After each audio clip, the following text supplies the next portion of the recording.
Assalamualaikum warahmatullahi wabarakatuh. Berjumpa lagi dengan Bang Aris TV. Teman-teman, untuk video kali ini saya akan membahas sedikit tentang fungsi terowongan atau kegunaan terowongan yang ada di kawah Gunung Kelut. Nah, saat ini saya sedang berada di jalan menuju kawah Gunung Kelut, yang tentunya jalan ini jalan yang tertinggi ya teman-teman. Jadi kelihatan kalau di kamera memang tidak terlalu naik, tapi ketika kita langsung datang ke lokasi atau naik ojek yang disediakan oleh masyarakat sekitar, tanjakan ini memang sedikit agak lumayan curam teman-teman ya. Nah, untuk mencapai ke kawah Gunung Kelut biasanya kita akan melewati terowongan ya teman-teman. Yang sering kita jumpai adalah terowongan Inhel Ganesha. Sebenarnya di Gunung Kelut itu banyak sekali terowongan-terowongan yang dibangun ya di waktu masa penjajahan Belanda. Seperti apa sih ceritanya? Yuk ikuti terus Bang Aris TV. Nah, sekarang kita melewati jalanan yang menjadi favorit para pengunjung ketika akan menuju ke kawah Gunung Kelut ya teman-teman. Jadi jalannya dari kejauhan memang terlihat indah dan meliuk-liuk ya. Jadi ini spot favorit ketika pengunjung akan mendatangi kawah Gunung Kelut. Kejauhan sudah terlihat ya, itu kawahnya, batu-batu yang menurut tinggi sudah terlihat dengan jelas. Nah, kelihatan ya view jalannya sama view di sekitaran Gunung Kelut. Tapi yang pasti di balik keindahan itu tetap harus waspada dan hati-hati ya teman-teman. Karena di kiri kanan jalan itu adalah jurang yang sangat dalam sekali. Nah, sekarang kita sudah mulai menuruni jalan utama ini. Ketika sudah mendekati kawah, jalan sudah mulai menurun ya teman-teman.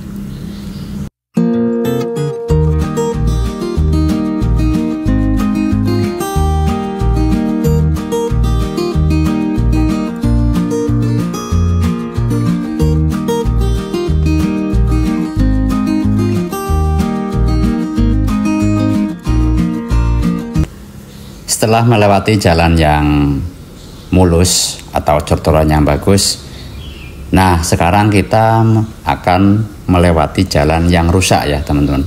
Karena berdasarkan informasi, jalanan ini belum dilakukan pembangunan lagi setelah masa COVID ya. Jadi mungkin kalau tidak terjadi COVID, tentunya jalan ini juga akan terus dibangun. Semoga berikutnya jalanan ini juga akan seperti waktu kita naik ya, jalannya mulus sehingga para pengunjung juga semakin nyaman. Jadi dulu sebelum terjadi letusan di tahun 2014, di jalan yang kita lewati ini sudah dibuat bangunan permanen ya teman-teman. Jadi ada khusus untuk kuliner, khusus untuk parkiran roda 2 maupun roda 4. Tapi setelah terjadi letusan, semuanya rata, hancur lebur, dan belum dibangun kembali. Selain itu juga di bagian bawah itu ada air panas ya teman-teman. Jadi banyak pengunjung yang biasanya menyempatkan ke air panas. Nah, dari kejauhan sudah terlihat ya teman-teman, itu bangunan yang masih utuh ketika terjadi letusan di 2014. Itu namanya terowongan Inhel Ganesha. Jadi yang sering kita lewati ketika menuju kawah harus melewati terowongan ini. Sejarah terowongan ini yaitu dibangun pada tahun 1926 ya teman-teman. Jadi setelah terjadi letusan yang sangat mematikan pada tahun 1919 yang waktu itu memakan korban jiwa sekitar 5.160. Nah, setelah terjadi letusan tersebut, akhirnya dibangunlah terowongan Inhel Ganesha ini, yang tujuannya adalah untuk mengurangi debit air yang ada di kawah. Sebenarnya ada 7 terowongan yang dibangun ya teman-teman, tapi berhubung ketika terjadi letusan di 2014, banyak dari terowongan tersebut yang tertutup atau terkubur oleh lava ketika terjadi letusan.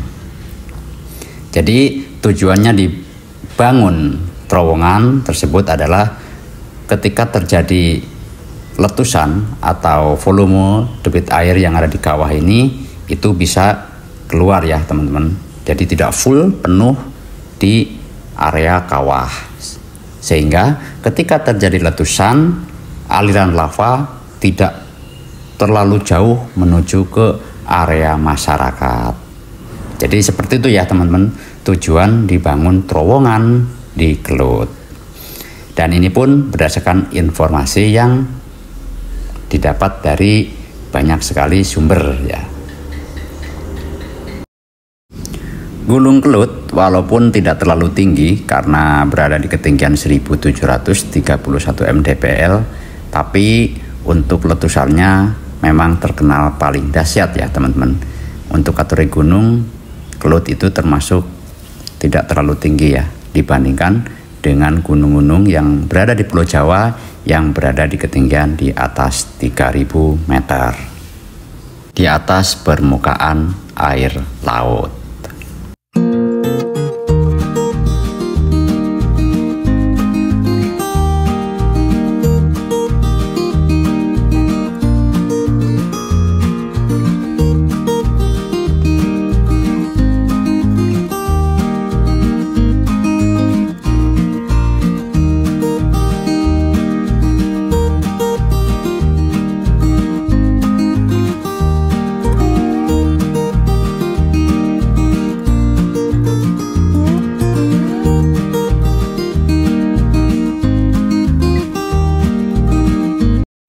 Baik teman-teman, itu dulu sedikit cerita tentang terowongan yang ada di kawah Gunung Kelut.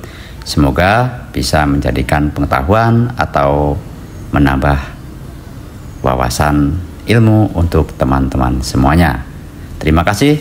Bila ada kata-kata yang kurang berkenan, mohon maaf yang sebesar-besarnya. Jangan lupa like, comment, and subscribe Bang Aris TV. Assalamualaikum warahmatullahi wabarakatuh.